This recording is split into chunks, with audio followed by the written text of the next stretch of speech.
P.J. Hairston is back in the news, this time charged with misdemeanor assault and battery for punching Kentrell Barkley in the face during a game of pickup basketball at a YMCA in Durham, North Carolina. Barkley is 17 years old, a rising senior at Northern High School in Durham.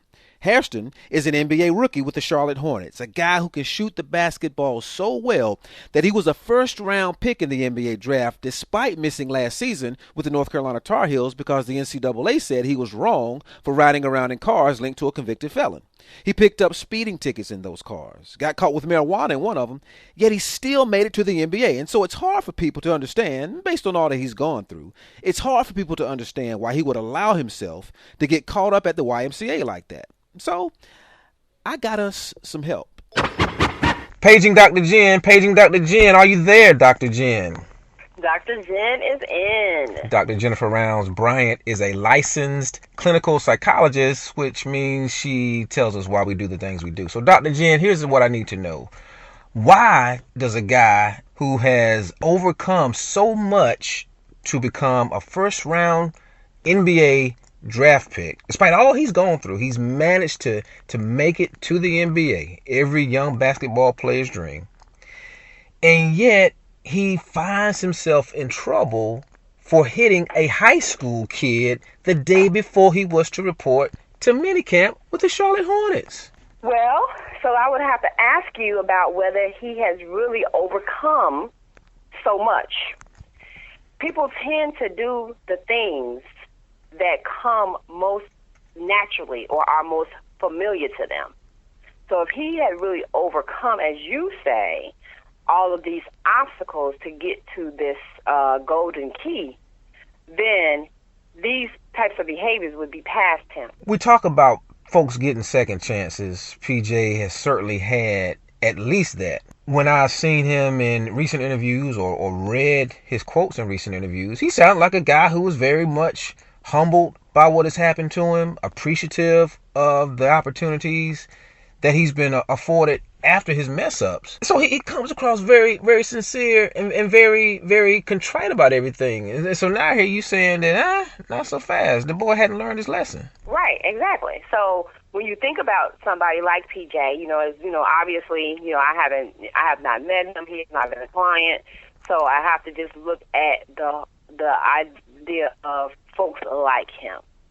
He is someone who has an incredible skill set, which has seemed to, I'm going to say, insulate him from lots of, negative consequences that other young people wouldn't have been able to escape. And so he has rewarded those folks who have given him second, third, and let's say 23rd chances by continuing to engage in the same kind of negative behaviors. I would submit to you, why would it be that he would be in Durham the weekend before the camp starts for the team to which he was drafted? Why would he be in Durham in the YMCA gymnasium? Mm-hmm. And so I would throw it back to you and say, do we blame PJ? Well, and here's what I would imagine. I cannot imagine that PJ has been coached, all of his life, certainly coached at UNC, certainly coached in the D-League, certainly, I'm going to even imagine, at least coached by his agent about his behavior. These are the things we need to be looking at. These are the things we need to be doing while you're in these various positions. So I would say to you that the coaching probably did come along with some saving. But here we are. PJ has landed safely into adulthood. And at some point, he's got to take a lesson. He's got to be accountable and take some responsibility for his trajectory. Now, as a teenager, maybe you're not convinced because you've not, it hadn't happened to you. You hadn't seen it happen to someone else. But by the time he's got to the point that he's in, he's had to at least see, even if he's not gotten negative consequences that have stuck, he's got to see that other people he has had to witness, that other people have some, have consequences for the same kinds of things that he's doing. And also just having the understanding that by virtue of being drafted into the NBA, you are at another level. Like that, because that has been his whole dream the whole time. That can't be lost on him. I would submit to you that he probably has some psychological issues that prevent him from being able to appreciate, as you say, the second chances, as I just said, being at a different level, that he is really operating at the level where he's most comfortable, being in the neighborhood, doing the negative, very adolescent, risky behavior type activities. And the fact that he chose a teenager, this wasn't even a peer. This wasn't even someone who, and a peer would be someone else who's been drafted to the NBA. Let's start there. But let's start with someone else who's 18 to 21, who's just in the community.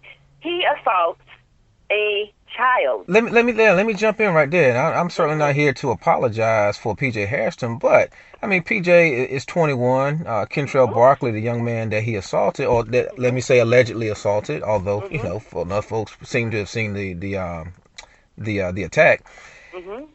Why do you make so much of he assaulted a kid? I mean, Kentrell is 6'5", 190 pounds. PJ 6'6", 230. I mean, you know what I'm saying? These are two young men here. Well, no, because our society separates them by age and legality. This young man, this 17-year-old, probably was not in any way going to be drafted into the NBA. I don't know, does the NBA even draft 17-year-olds? No, they don't. Okay, so we'll start there. Secondly, this 17-year-old is a rising senior, so he doesn't even have the benefit. I don't know how long PJ stayed in college, but this young man doesn't even have the benefit of having gone to one of the top, basketball programs in the country and having had the benefit of that coaching. So this is like PJ's like, the teacher, literally, because he could, at his age, he could be a licensed teacher coming into middle school and slapping an 8th grader based on the experiences that he had. First of all, had he been under the radar and kind of gone the traditional route in college, he would have had a certain level of experience and opportunity over this young man. But he decided to take the scenic route. He went to UNC, then he had to go to the D-League, and then he came out. So although only 4 years, let's just say 4 or 5 years separate these young men, PJ has had a lifetime of experiences that this teenager has not had, regardless of his size. And so PJ at some point, and at the same time, I mean, do you really assault anybody before you have your first day at the NBA job? Well, you talked about PJ possibly having some psychological issues. Do you put any credence at all into the past drug charges? Marijuana seems to be the drug of choice. Does that have anything, or could that impact or impair, his judgment? Well, and I was going to say, based on, like I said, I don't know PJ, he's not my client, but based on the collection of behaviors that he has engaged in, it sounds like certainly he has an impulse control disorder. He's a very impulsive young man. He has demonstrated time and time again that, I'm going to just say, I have to imagine that people are giving him advice. Despite that advice, despite what he himself knows about life, he's not able to manage his impulses in a way that keep him out of trouble and prepared to engage in his adult responsibilities. For example, as large as you say this young man is, this young man could have put a street whooping on this man, and he might not have been ready to start training camp. So you saying he acts out uncontrollably sometimes? There you go. And so, and but it's not uncommon to self-medicate impulse control disorders with drugs, sex, and seeking power over other people. All right, so versus his own self. So now I'm saying, doctor, you're getting too clinical for us, because I'm told a story about PJ that same Sunday that he hit KB, that he was PJ was fouled hard and knocked to the ground by two guys on one particular play. But the eyewitness tells me that PJ went after the little guy who fouled him, and he didn't mess with the big guy. So talk to me about impulses in that regard. Well, there you go. He shouldn't have went after anybody, because first of all, let's start with this. When he was thinking to himself, I want to go play basketball. Why is an NBA draftee going to the local YMCA gym? Why? Why is he not doing that? I mean, why is he doing that? Now, if you had said he was at UNC, at the UNC gym playing a pickup game with other basketball Yeah. players, UNC basketball players, or even if you had told me anywhere, not necessarily even UNC, Yeah. but any other college, Yeah. playing with college basketball folks who and are it's more likely his peer. Yeah, and you make an excellent point because again, I'm told by the eyewitness that the talent on the court that day was not up to PJ's level. That he No. certainly would have been playing or was playing down. The competition just Yes. wasn't there. So Yes. why go in here? Yeah. And again, according to the eyewitness, it was coming off like PJ was sort of letting it be known that he was running the gym that particular day.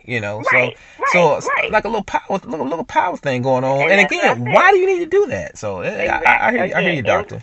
Impulse control. And again, he certainly could have gone to any college basketball. He could have been at Wake Forest. He could have been over here at UNC. He could have been up the street at State. He could have been anywhere. Well, I don't and think. still run. I don't know if UNC is a spot he needs to be, or if UNC would welcome him, if you know what I mean. That's my point, is that he could have gone anywhere and taken at least one step up from the not even the rec league, from the you know what I'm saying, from the community league. Right. I mean, come on. All right. Well, doctor, as we wrap it up here, you're a prolific writer. You've written several books. Which of your books, if you had an opportunity to recommend one to Mr. P.J. Hairston, what does that young man need to be reading? I would say that my book, It Takes a Village to Raise a Criminal, is very apropos for him, because he seems to be determined that he is going to, throw himself or catapult himself off the pathway that he has managed to remain on miraculously since he was a young person. And if he's going to go around assaulting people at some point, especially if you're going to be assaulting people in low places, at some point it's going to get, it's going to get down to him or somebody else. And he inadvertently find himself looking at some real charges and some real time. And in terms of his rehabilitation, in the world of sports, when guys act up, coaches like to run them and make them run extra sprints. Is this the kind of thing that's really going to help a guy like PJ? Not really. I mean, he's gonna need to deal with the root cause of what's going on with him. Unfortunately, lots of people, I'm gonna say, survive trying environmental circumstances, whether trying childhoods, trying neighborhoods, various disabilities, parenting circumstances, and they never get, get into the upper echelons of their profession, whether it's, pro sports, whether it's music, whatever it might be, acting, that puts them into the public eye, but they don't get help for that thing that they survive. Okay. Because invariably, whatever helped them get beyond the thing they survived is invariably going to wear out and become less useful, and can actually hurt them when they finally get to where they're trying to go. And so without some actual professional assistance, it's not going to, we'll see this young man again. Dr. Jen, tell us where to get your book, and I got one more question for you.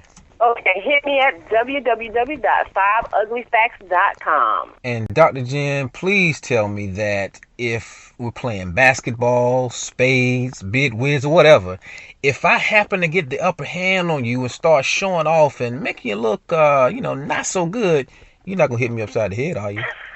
Absolutely not. Absolutely not. It'll be all in fun, and we're all there, all in fun. Now, that's a lesson, though, as you're saying. It's a lesson to everybody that's playing these games. I mean, whatever happened to good sportsmanship? What happened to that? Well, Ludacris told us best. All we do is win, win, win, no matter what. So I guess we sort of adopted that and taken it too seriously, Dr. Jen. I guess. Dr. Jen, always a pleasure to talk to you. Thank you so much.